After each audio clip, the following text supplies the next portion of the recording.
आपने भी मेरी तरह नोटिस करा होगा कि किस तरह से राघव चड्ढा हर दूसरे तीसरे दिन सोशल मीडिया पर डिलीवरी एजेंट्स के लिए कुछ ना कुछ पोस्ट करते रहते हैं। मोर रिसेंटली तो दिन रात पोस्ट कर रहे हैं। उन्होंने इनिशियली एक कैंपेन स्टार्ट करा था 10 मिनट डिलीवरी की मार्केटिंग के अगेंस्ट, कि किस तरह से 10 मिनट डिलीवरी की प्रेशर में बहुत सारे एक्सीडेंट्स होते हैं, बहुत सारा प्रेशर पड़ता है इन डिलीवरी एजेंट्स पर, और अगर वो टाइम पे डिलीवर नहीं कर पाते हैं तो उनके पैसे भी कटते हैं। और धीरे धीरे राघव चड्ढा ने डिलीवरी एजेंट्स के बाकी इश्यूज को भी हाईलाइट करना शुरू कर दिया। इश्यूज जैसे low income, no social security, no accidental coverage, overwork, no job security और बाकी के ह्यूमेन रीजंस की किस तरह से डिलीवरी एजेंट्स को फेस्टिवल्स पे भी काम करना पड़ता है वगैरह वगैरह। और राघव चड्ढा का एक्स भरा हुआ है इस तरह के पोस्ट से।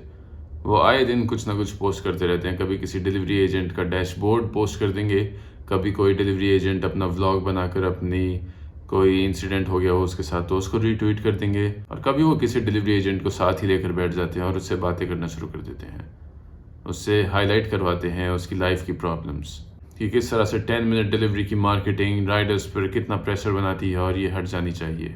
There should be no compulsion to deliver within 10 minutes. और वो इस मुद्दे को लेके फुल ऑन कैंपेन मोड में है। उन्होंने इनफैक्ट डिलीवरी वर्कर्स की प्रॉब्लम्स और एक्सप्लॉयटेशन के रिगार्डिंग पार्लियामेंट में अभी रिसेंटली स्पीच भी दी थी, जिसमें राघव चड्ढा ने बहुत सारे वैलिड पॉइंट्स को भी हाईलाइट करा था और जो बहुत अप्रिशिएट करी गई थी speech. Now I just want to say कि just because Raghav Chadha is raising this issue does not mean that this issue is not relevant.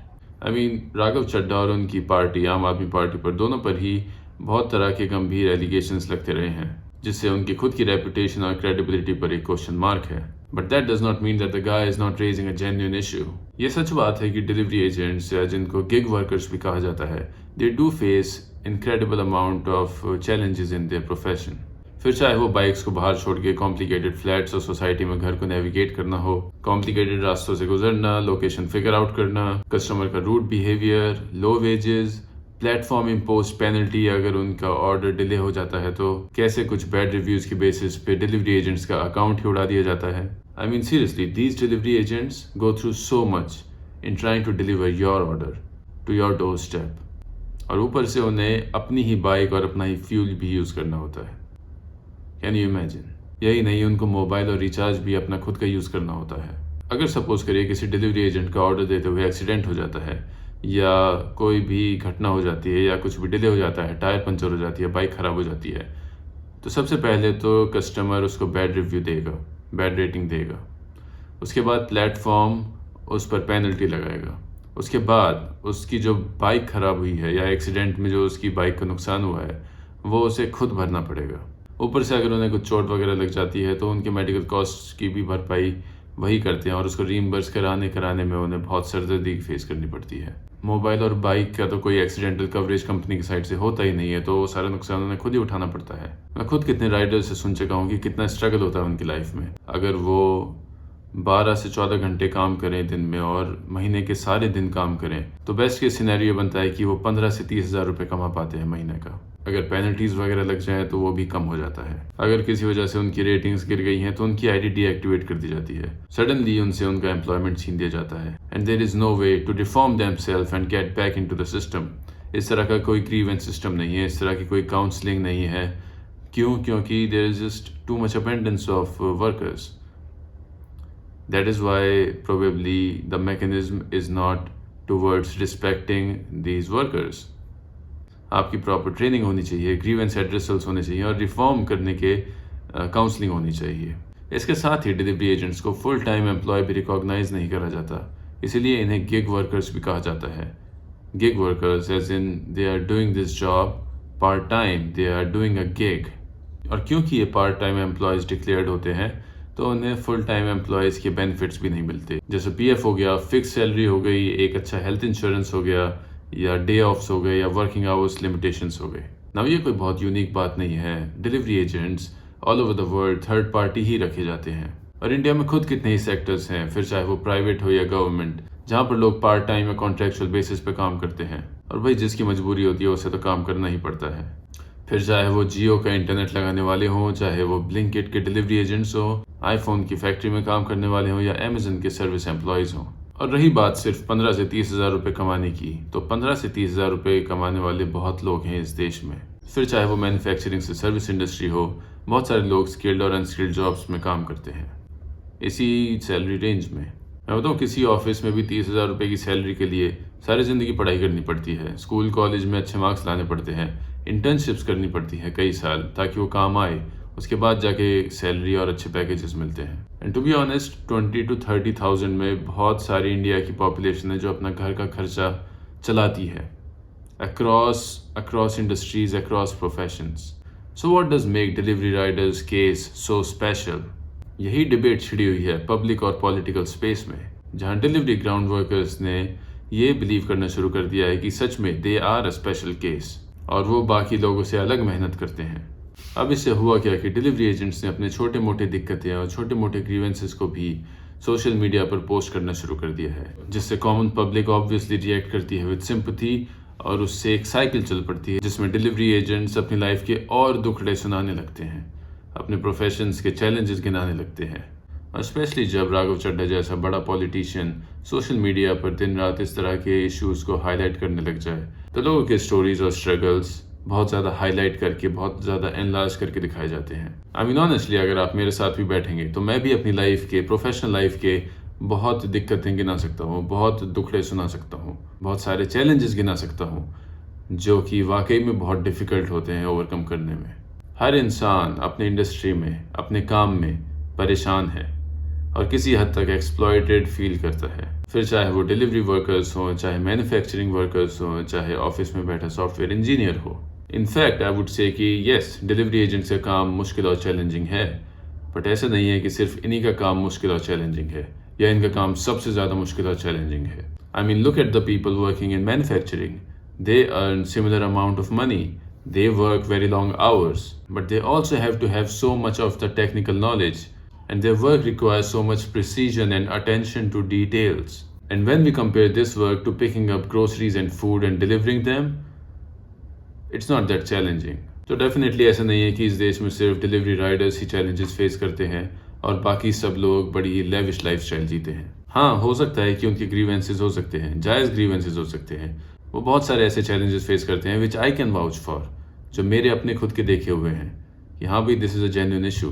But ये विक्टिमहुड मेंटेलिटी से तो आई थिंक डिलीवरी वर्कर्स को बाहर आना चाहिए और किसी के उकसाने में नहीं आना चाहिए, to be honest. But coming back to the topic, yes, delivery agents have a lot of grievances, lot of genuine grievances, जैसे सोशल बेनिफिट्स ना होना, एक अच्छा इंश्योरेंस ना होना, उनकी फिक्स सैलरी या अच्छी सैलरी ना होना, उनकी जॉब सिक्योरिटी ना होना, स्पेशली तब जब ये प्लेटफॉर्म्स मिलियंस ऑफ डॉलर्स कमाते हैं लिटरली।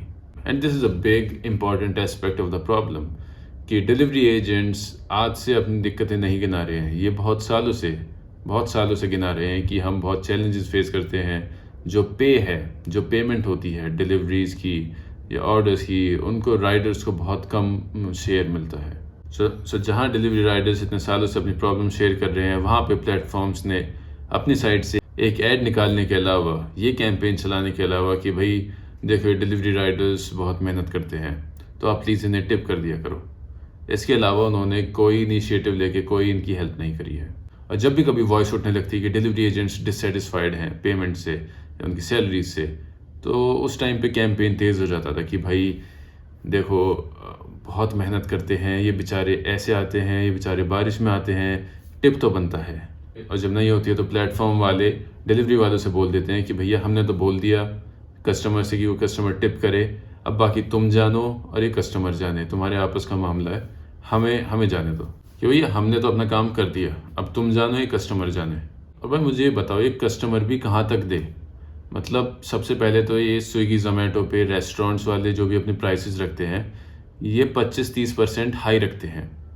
क्यों? क्योंकि स्विगी जोमेटो 25-30% कट लेता है, जो भी डिशेज़ वगैरह बिकती हैं उसमें से 25-30% स्विगी जोमेटो डायरेक्ट ले लेता है। उसके बाद रेस्टोरेंट्स पैकेजिंग चार्जेस लगाते हैं, डिलीवरी चार्जेस होते हैं, प्लेटफॉर्म फीस होती है, इन सब पर जीएसटी होता है। तो कस्टमर का तो ऑलरेडी कचंबर निकल चुका है ना, कस्टमर फिर टिप कहाँ से दे?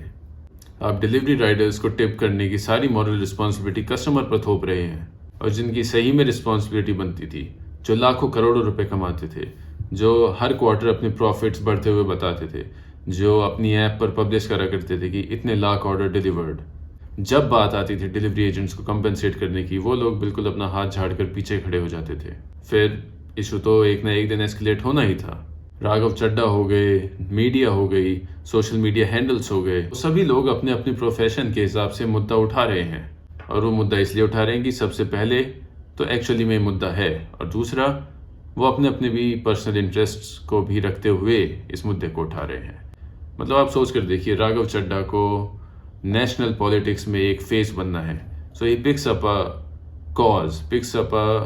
कॉज जो आज नहीं तो कल रिजॉल्व होना ही था, to be honest, but he became this spokesperson, like he anticipated this issue so well. उनको पता था कि आज नहीं तो कल प्रेशर ग्रुप्स द्वारा ये जो इनकी डिमांड्स थी ये पूरी होनी थी, बेटर वर्किंग कंडीशंस होनी थी, so he became a voice, so he posted himself as this voice of this whole campaign. तो वो अपनी नेशनल पॉलिटिक्स के लिए कर रहे हैं।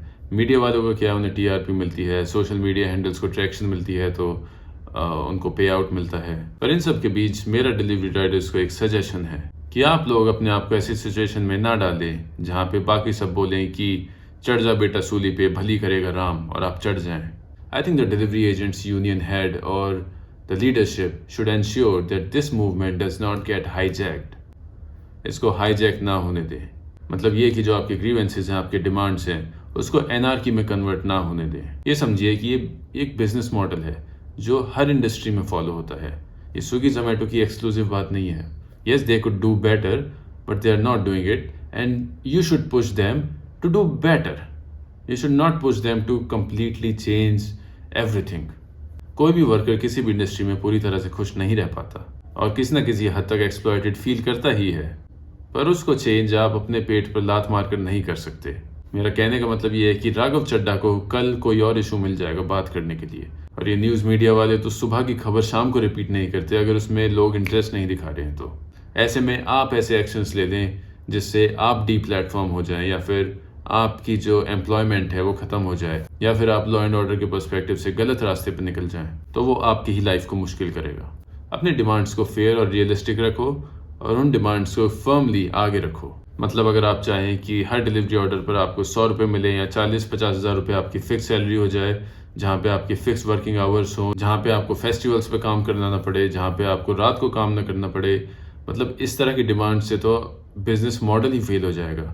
वो बिजनेस ही सस्टेन नहीं कर पाएगा अगर आप इस तरह की डिमांड्स रखेंगे। और अगर बिजनेस ही फेल हो जाएगा, बिजनेस ही लॉस में चला जाएगा, तो कौन सा कंपेंसेशन और कौन से बेटर वर्किंग कंडीशंस। और इनफैक्ट गवर्नमेंट ऑफ इंडिया ने आपकी बातें सुनना भी शुरू कर दिया है। गवर्नमेंट ऑफ इंडिया ने सभी ग्रोसरी एप्स को 10 मिनट डिलीवरी की मार्केटिंग करने से मना कर दिया है। गवर्नमेंट ने डिलीवरी राइडर्स के लिए सोशल सिक्योरिटी भी प्रोवाइड करने का फैसला किया है, जिसमें डिलीवरी राइडर्स को फेयर पे, जॉब सिक्योरिटी और ग्रीवेंस एड्रेसल की सुविधाएं हासिल होंगी। साथ ही कंपनीज को ये बोला गया है कि आप अपनी कंपनी का टर्नओवर का 1 या 2% सोशल सिक्योरिटी फंड्स में जमा करेंगे, जो सोशल सिक्योरिटी फंड्स वर्कर्स के इमरजेंसी सिचुएशंस में उनको काम आ सके या उनकी ओल्ड एज में उनको बेनिफिट्स दे सके। And eventually I just hope कि good sense prevail all parties. I really believe that too much greed ruins good systems. And this quick delivery, foods and groceries is such a nice system. I think this business has great potential to give so much employment to this country and so much convenience to customers and so much profit to the companies. So much so that there is really no need to be greedy. There is no need to be a Scrooge.